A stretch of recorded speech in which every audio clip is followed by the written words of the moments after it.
ఈ రాజకీయ నాయకులు కూడా చేతులెత్తేసారేమో. మేబీ వాడ ముసుగులో మీరేమన్నా దాక్కుంటున్నారేమో అని అనిపిస్తుందండి నాకు. ఈ ఎదవే వాగుతున్నాడంటే ఇప్పుడు కొందరు జేబీఎం బ్యాచ్ గారు ఉన్నారు కదా, ఇదంతా గొర్రె బ్యాచే, పేర్లు అలా మాట్లాడతారు. అంబేద్కరిస్ట్ అన్నా, సెక్యులరిస్ట్ అన్నా, సోషలిస్ట్ అన్నా, ఏ ఇస్ట్ అన్నా అది గొర్రెడు. ఇప్పుడు కొందరు జేబీఎం ఇప్పుడు ఇన్ని ఏ చెప్పుతో కొట్టాలంటారు? ఏ చెప్పుతో కొట్టాలు? అంటే అంబేద్కర్‌ని ఫాలో అయ్యే వాళ్ళందరూ పనికిమాలోళ్ళనా? అంటే నీ దృష్టిలో అంబేద్కర్ ఫాలో అయ్యే వాళ్ళని అనంటే అంబేద్కర్ గారికి నువ్వేమాత్రం గౌరవిస్తున్నావురా? ఆయన రాజ్యాంగం తెచ్చాడు గాబట్టే, ఆయనంటూ కొన్ని చట్టాలు చేశాడు గాబట్టే విను. ఆయనంటూ కొన్ని చట్టాలు చేశాడు గాబట్టే నిన్ను ఎవరు ఏమి అనకుండా ఉంటున్నారనమాట. ఏమనంటే ఏంటిది? వచ్చేస్తారు గదా! ఎనకాల చట్టాలు పట్టుకుని. ఆ చట్టాలు చేసింది కూడా ఆయనే. ఆ మాత్రం బుద్ధి లేదారా నీకు? గడ్డి తింటున్నావారా గాడిద? వయసు ఎదిగింది ఎందుకు? ఎందుకు ఎదిగింది? కుక్కకి గడిచినట్టు గడిచిన ఏళ్ళు.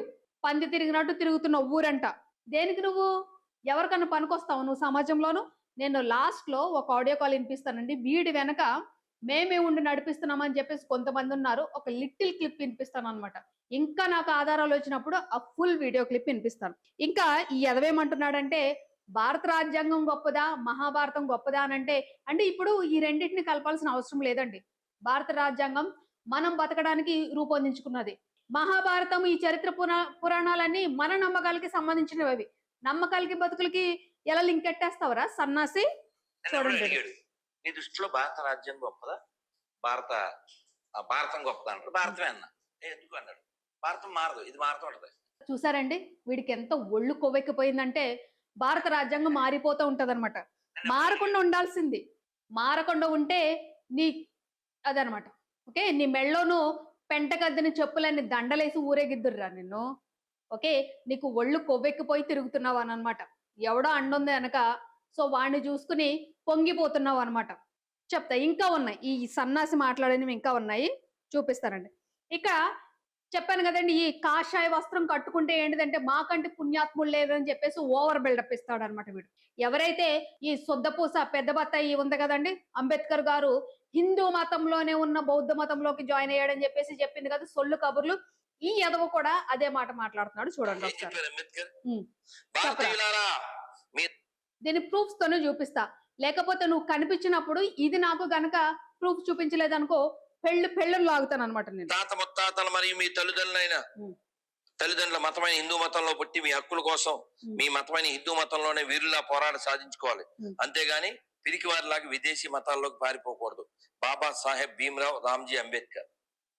అరే రాధా మనోహర్ దాస్ గా నీకు వయసుకు కూడా నేను మర్యాద ఇవ్వను. ఎందుకంటే నువ్వు పెంట తినే పంది కన్నా అధ్వానం అనమాట. ఓకే. నేను నీకు ఓపెన్ ఛాలెంజ్ చేస్తున్నాను రా. ఎక్కడైనా అంబేద్కర్ గారు ఆయన మాటల్లోనూ ఓకే మన తాత ముత్తాతల మతమైన హిందూ మతంలోనే ఉండి పోరాడడం తప్ప విదేశీ మతాల్లోకి పారిపోకూడదని చెప్పేసి ఎక్కడ ఆయన నోటితో అన్నారు నువ్వు చూపించడం. ఓకే. నువ్వు పుస్తకం చూపిస్తున్నావు కదా, అది మీ మంద రాసిన పుస్తకం. నేను మతాన్ని ఏమి అనట్లేదండి. మతాన్ని అనే హక్కు నాకు లేదు. ఈ దరిద్రుడు ఆ హిందూ మతాన్ని అడ్డు పెట్టుకుని ఆకాశాన్ని అడ్డు పెట్టుకుని ఎంత వాగుడు వాగుతున్నాడు చూడండి. ఈవెన్ అంబేద్కర్ గారికి కూడా ఈ మతం రంగు అంటించేస్తున్నాడండి వీడు. అంబేద్కర్ గారు చెప్పారా నీకు? నీ చెవులోకి వచ్చి చెప్పారా, కళ్ళకి వచ్చి చెప్పారా? ఆ బుక్ మీద నేను కూడా రాసుకోగలను. నాకంటూ ఒక బుక్ ప్రిపేర్ చేసుకుని నేను కూడా సొంత వాక్యాలు రాసుకోగలను. సొంత వాక్యాలు రాసుకుంటే చెప్తున్నాను కదా, నేను తిట్టి చీ అనిపిస్తుంది అనమాట. రోడ్డు మీద కుక్క కన్నా భయపడతామేమోరా. నువ్వు అంతకంటే అధ్వానంగా తయారయ్యావు. నువ్వేమన్నావు? హిందూ మతంలోనే ఉన్న బౌద్ధ మతంలో మారారంటే డైరెక్ట్ అంబేద్కర్ గారే అన్నారా పనికిమాలినోడా. నేను హిందూ మతంలో పుట్టాను గాని హిందూ మతంలోనే నేను చచ్చిపోనని చెప్పేసి ఆయనే అన్నారు. మరి నువ్వు హిందూ మతానికి బౌద్ధ మతానికి ఎలా కలిపేస్తారు మీరు? మీ బత్తాయి బెచ్చుగాళ్ళందరూను, ఆ ప్రియా చౌదరి, నువ్వు మీరందరూ ఎలా కలిపేస్తారు పనికిమాలు? స్వయంగా ఆయన ఒక బుక్ రాశారా సన్నాసి. చూడు బుక్ పేరు చెప్తాను. వై ఐ లెఫ్ట్ హిందూయిజం అని ఉంటుంది. అంటే తెలుగులో చెప్తాను విని సావు. మనకి అక్షరం ముక్క కొత్తే కదా, ఏదో 4 ముక్కలు నేర్చుకుని ఆ దేశాలు అట్టుకుని తిరుగుతావు అనమాట. అవి కూడా విదేశీ దేశాలే కదా, ఎందుకు వెళ్ళేవరా నువ్వు? అడుక్కు తినడానికి వెళ్ళావు అక్కడికి నువ్వు? అడుక్కు తినడానికి. నేను హిందూ మతాన్ని ఎందుకు వదిలేస్తున్నాను అనే దాని గురించి క్లియర్ గా రాశారు అంబేద్కర్ గారు ఆ బుక్ లో. అవి చదవం మనము. అవి చదవరా మనము. పెంట తింటాం కదా మనము. అవి ఎందుకు చదువుతాము? ఇంకా దానితో పాటు ఇంకొక బుక్ కూడా ఉందండి.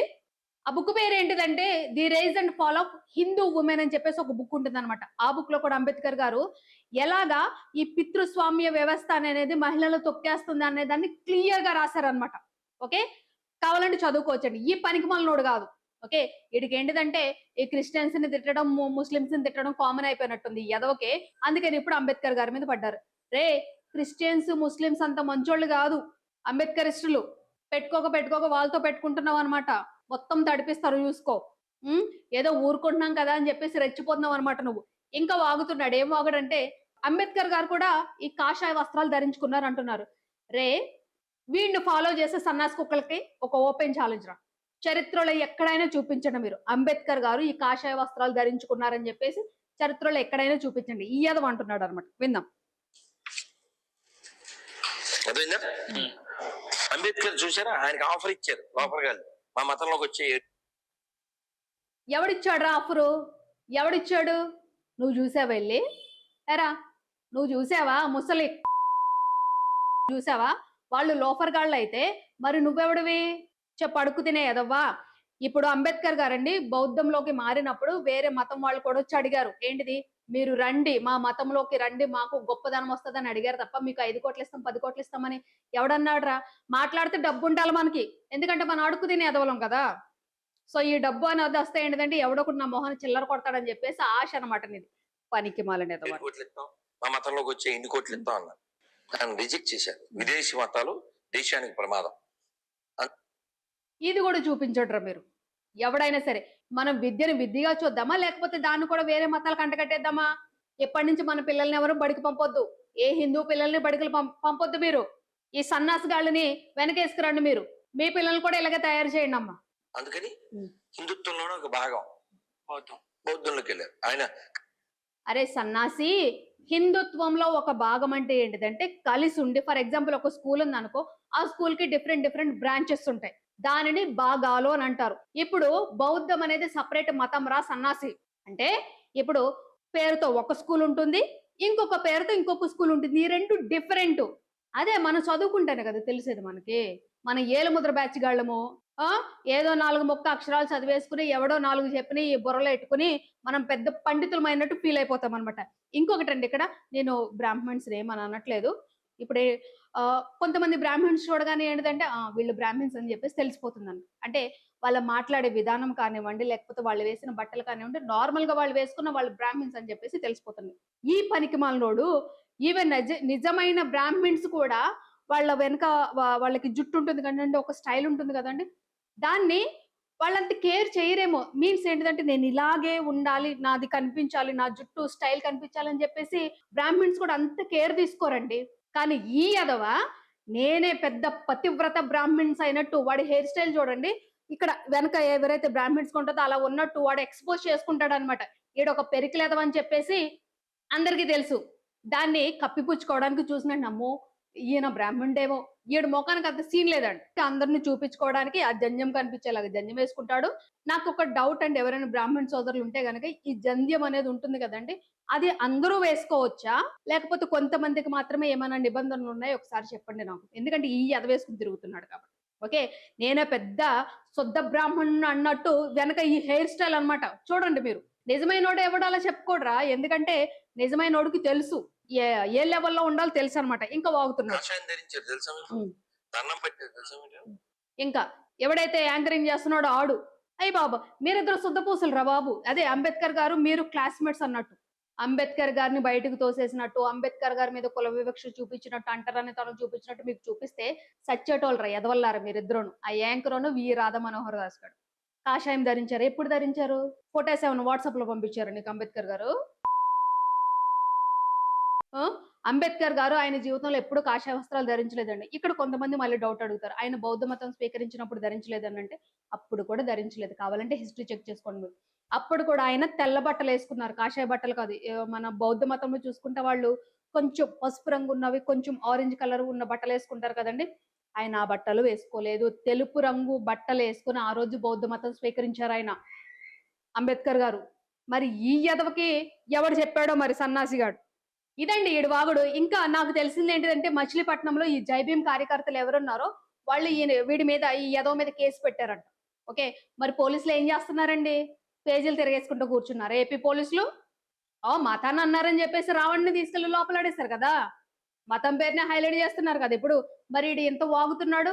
అంబేద్కర్ గారిని తిట్టినా కూడా అంబేద్కర్ గారిని ఇలాగా తక్కువగా మాట్లాడుతున్నా సరే మీకు ఎలాంటి చెంపుకుంటున్నట్టు లేదండి? ఏంటి సార్ ఏం చేస్తున్నారు మీరు? ఒక కంప్లెయింట్ ఇచ్చిన తర్వాత కూడా మీరు ఇప్పటి వరకు చర్యలు తీసుకోలేదంటే అసలు ఏమనుకోవాలి మిమ్మల్ని? ఏమనుకోవాలి? ఇది ఏదైతే వాయిస్ రికార్డ్ ఉందో అది మేము డైరెక్ట్ వాళ్ళతో మాట్లాడడం జరిగింది. అది కూడా ఇస్కాన్ టెంపుల్ వాళ్ళతోనండి. ఓకే.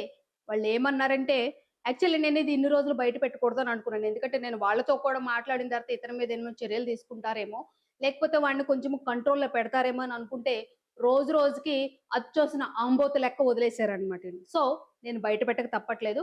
నెక్స్ట్ ఏం జరిగినా సరే, ఎలాంటి కాన్సిక్వెన్సెస్ జరిగినా సరే నేను రెడీ. ప్రభు నాకు ఒక చిన్న డౌట్ సజెషన్ కోసం మీకు కాల్ చేశాను మీ నుంచి క్లారిటీ పొందుదామని. ప్రభు ఇది రాధా మనోహర్ దాస్ గారు ఉన్నారు కదా, రాధా మనోహర్ దాస్ గారిని మన ఇస్కాన్ నుంచి బయటికి పంపించేసారా ఎట్లా ఏంటి? ఆయన మన ఇస్కాన్ లో ఉన్నారా? ఆయన ఇస్కానే, కాకపోతే ఆయన ఇచ్చే స్టేట్మెంట్స్ సంస్థకి దెబ్బ పడుతుంది కాబట్టి మనమే ఉంటాం వ్యాకెట్ లో, ఆయన్ని ఫ్రీగా ముందర పెట్టాం. క్లారిటీ వచ్చిందండి జనాలకి? వచ్చిందని అనుకుంటే ఇంకా ఉంది, పెద్దది ఉందన్నమాట. దాదాపు ఒక 8 మినిట్స్ ఉందన్నమాట. ఈ తర్వాత అయినా, ఈ వీడియో రిలీజ్ అయిన తర్వాత అయినా ఇస్కాన్ వాళ్ళు వాడి మీద చర్యలు తీసుకోకపోతే నేను ఫుల్ లెంగ్త్ ఆడియో అనేది ప్లే చేస్తానన్నమాట. ఇది మాత్రం డెఫినెట్. పిచ్చ పిచ్చగా ఉందా? ఇప్పుడు ఇస్కాన్ టెంపుల్ అంటే శ్రీకృష్ణ పరమాత్ముడికి సంబంధించింది. ఆ సంస్థ ద్వారా చాలా మంది చాలా రకాలుగా ఉపయోగాలు పొందుతున్నారు. వీడిని ముందు పెట్టాల్సిన నెసెసిటీ ఏముంది మీకు? అంటే మీరు ఒక గుంపులాగా తయారయ్యారా? లేకపోతే ఇదంతా ఇస్కాన్ వాళ్ళకి పెద్ద పెద్ద వాళ్ళకి తెలిసే జరుగుతుందా ఇది? సిగ్గని అనిపించట్లేదా మీకు? ఎవరైతే వీడిని ముందు పెట్టి నడిపిస్తున్నారో మీకు సిగ్గని అనిపించట్లేదా? మీరు శ్రీకృష్ణుడు భక్తులా? మీరు ఉద్ధరిస్తారా సమాజాన్ని? ఇస్కాన్ పేరు పెట్టుకుని ఇదా మీరు చేసే దందా? ఇదా మీరు చేసే నీచమైన పనులు? వాడిని ముందు పెడతారా మీరు? దేనికి ముందు పెడతారు మీరు? అంటే మేము తిడితే ఏదన్నా అవుతదేమని చెప్పేసి వాడిని ముందు పెట్టి, అరే నువ్వు వెళ్ళరా మీ వెనకాల మేమున్నామని చెప్పేసి చెప్తున్నారనమాట. ఆడియోలో అదే ఉంది కదా మనకి. ఇప్పుడు ఎంటైర్ ఇస్కాన్ సంస్థను అనాలా? లేకపోతే ఇస్కాన్ సంస్థలోనున్న ఇలాంటి చీడ పురుగులను అనాలా? చెప్పండి.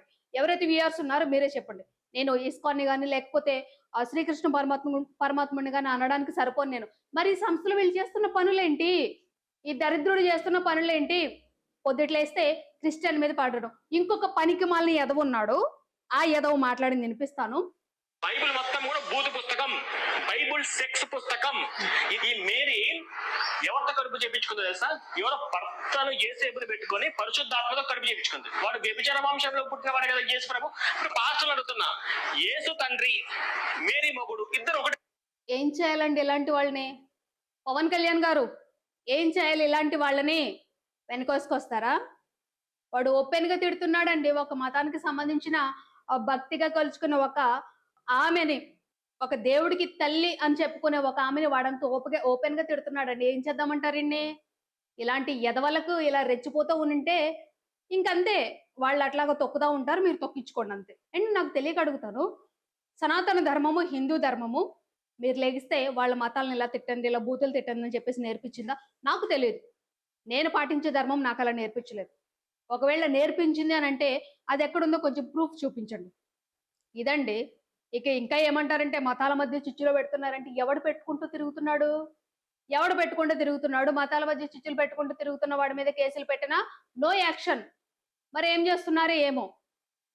ఎవడైనా దాని గురించి ప్రశ్నిస్తే వాడి నోరు మూసేయాలన్నమాట. ఇంకా మీరు చేస్తున్న చట్టాలు ఎందుకు? మూతులు తుడుచుకోవాలన్నమాట ఆ పేపర్లతోటి.